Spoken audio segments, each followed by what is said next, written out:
Wondering what to do next with your Mopar? Well, today on this episode, we're talking about the top 5 easy DIY service items you could do for your Dodge Challenger.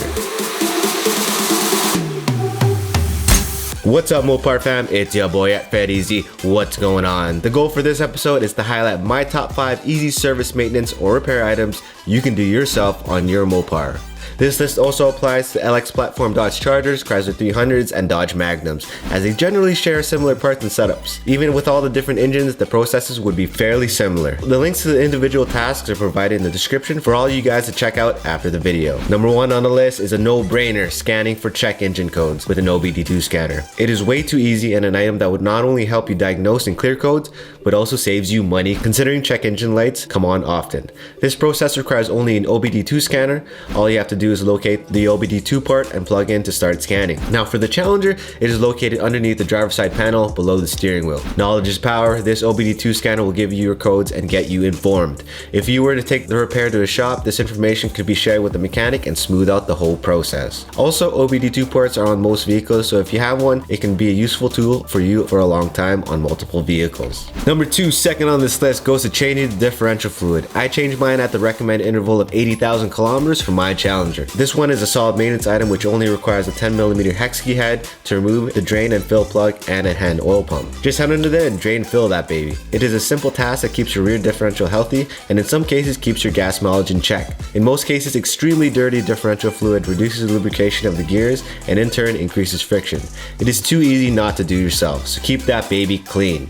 Number 3 on this list goes to replacing the thermostat. This is an item that often fails and is an important part of the cooling system. Whether you want to change it out for performance or because it's faulty, it is honestly a fairly easy process for you to do yourself. All you need to do is locate the thermostat housing, remove the retainer bolts, and switch out the thermostat. Now it could get dirty, so as long as you have towels and a bucket to catch and clean the radiator fluid that comes out, you should be fine. Number 4 goes to bleeding the coolant system on a Hemi. A fairly easy process that just requires a 1/4" Allen key and a bucket to catch a coolant. All this while the engine is off. This gets a mention because on the Hemi, it is an easy location to access at the front of the Hemi on the water pump housing.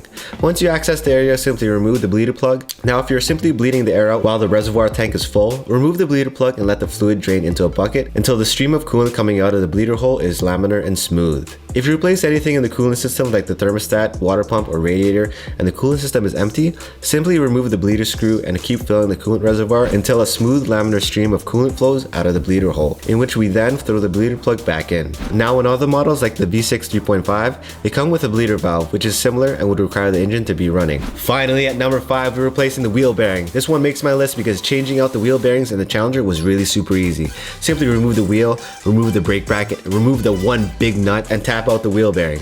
Now this is because it is on a spindle on the front with only a few more bolts for the rear bearings. In other Mopars, the wheel bearings may be fastened to an assembly, which removing just a few more bolts would be required. Now if you encounter rust, use a torch and heat that baby up and it'll pop right out. Alright guys, before we go, I'd like to give a big shout out to doing oil changes on our Mopars. An honorable mention to this list because I do enjoy changing the oil on my Challenger. Another simple task to do on a nice sunny day with a beer. Really just take your time, put the Challenger on ramps, drain the baby, change the filter, and fill it back up. Alright guys, that is my top 5 easy DIY service items you can do yourself for your Dodge Challenger. As mentioned before, the links for each of these tasks are in the description below. Check them out and have at it.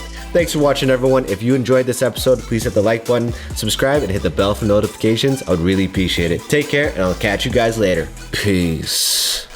Sup Mopar Fam, just a quick shout out to Muscle Mouse Auto Spa located in Orillia, Ontario.